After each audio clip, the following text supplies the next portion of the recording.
Sawadee-ka! Welcome to Hot Thai Kitchen. Today we're going to make a recipe that really I should have made a long time ago because it's so popular, but for whatever reason I never got around to it.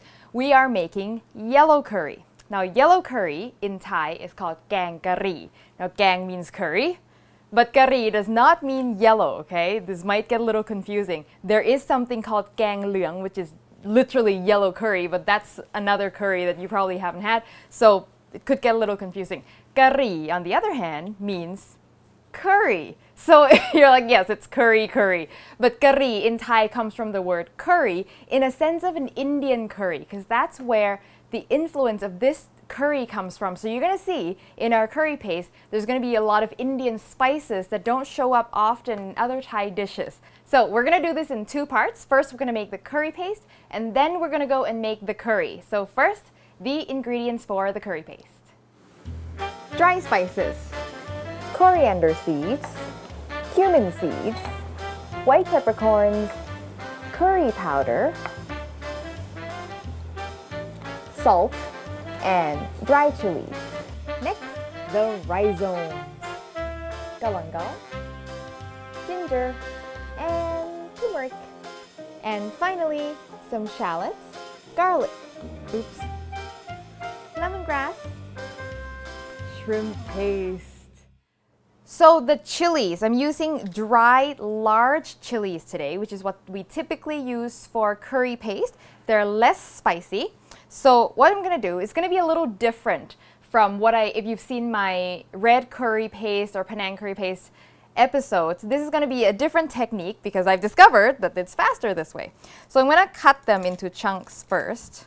Now in those episodes, I soak them in water and rehydrate them before I start pounding them. And as you'll see, I've discovered something more efficient. The seeds I don't really care for, but I'm not gonna ask you cut them the seeds. Most of them are gonna fall out anyway. And then what I'm gonna do is I'm gonna grind it in my coffee grinder here. Now, coffee grinder is great for doing dry things like chilies. So this one I actually use only for chilies. You know, I don't use it for my coffee because then my coffee would be very, very spicy. Coffee grinders are great for pulverizing dry ingredients.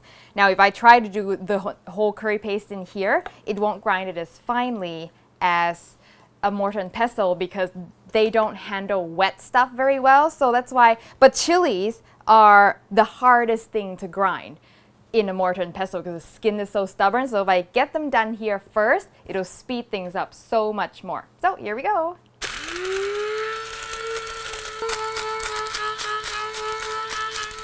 When you grind chilies in a coffee grinder or any electric device, make sure you let the dust settle for a few seconds before you open it. I like to sort of tap it.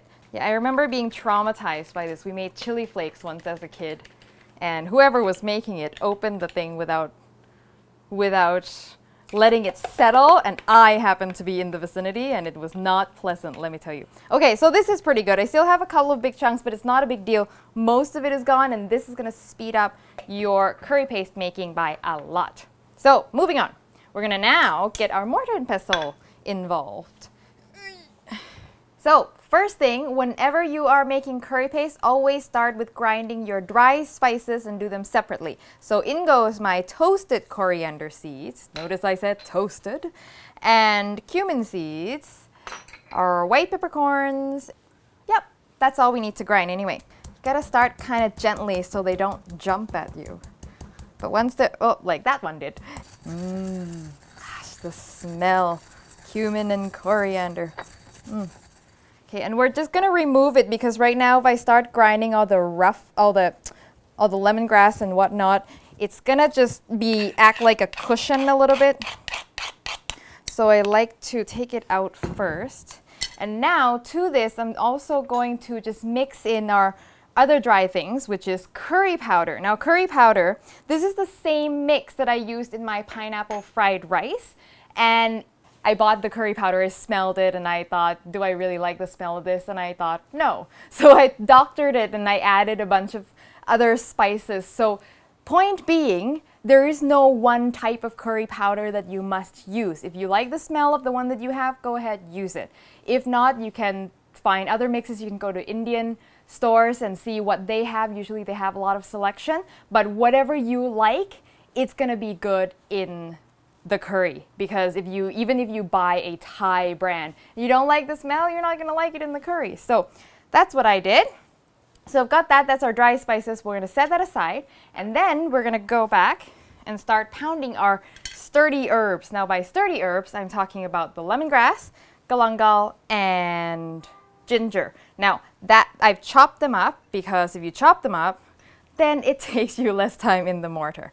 I'm also gonna add my turmeric, about 1-inch knob of turmeric. I'm adding it whole. Now I didn't peel it because I washed it really well. These things grow underground, so you want to wash it really well. But I don't really think peeling makes much of a difference. The skin is so thin. And I also didn't want to chop it ahead of time because I don't want to stain my cutting board forever yellow like I've done before. So I'm going to put it in whole. And I'm also going to add to this my salt. Normally I'd use coarser grain salt, but I forgot it. So a note about turmeric. That's the thing that makes this curry yellow. But if you add too much turmeric, it does not taste good. If you ever taste turmeric by itself, it's not a pleasant flavor. But it adds a nice color and subtle flavors to other things. Now, if you follow me on Facebook, you know I tried making a turmeric shake once, and that didn't go very well. So once things start to mush, but it's not fine yet, it's gonna start getting a little bit wet, especially if you've got previously frozen things in there. This is where I like to add my dry stuff back in, because the dry stuff helps absorb the liquid and prevent it from splashing in your face like it usually does to me. So this really helps.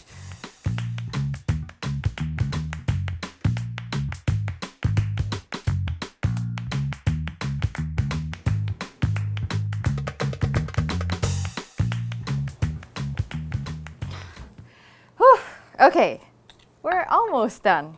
I just prefer pounding it on the floor because it's just more comfortable sitting down.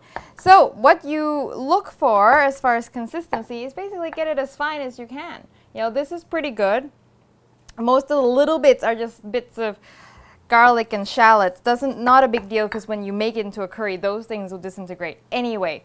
So, but most of our chunky fiber stuff is gone. The last thing that needs to go in is our shrimp paste.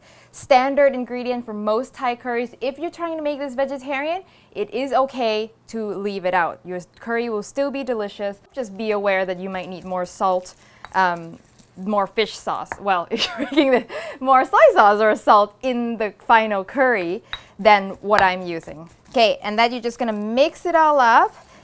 And it's pretty much done. That is our curry paste. So this is enough for one recipe, one big curry that's gonna serve about 4 people.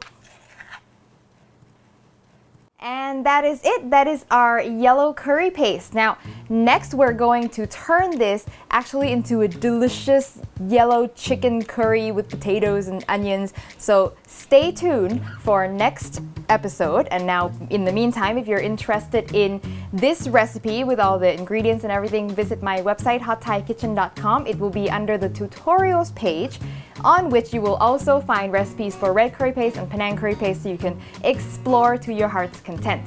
And if you enjoy the show, please click to subscribe so I can keep doing what I'm doing. And I will see you next time for your next delicious Thai meal.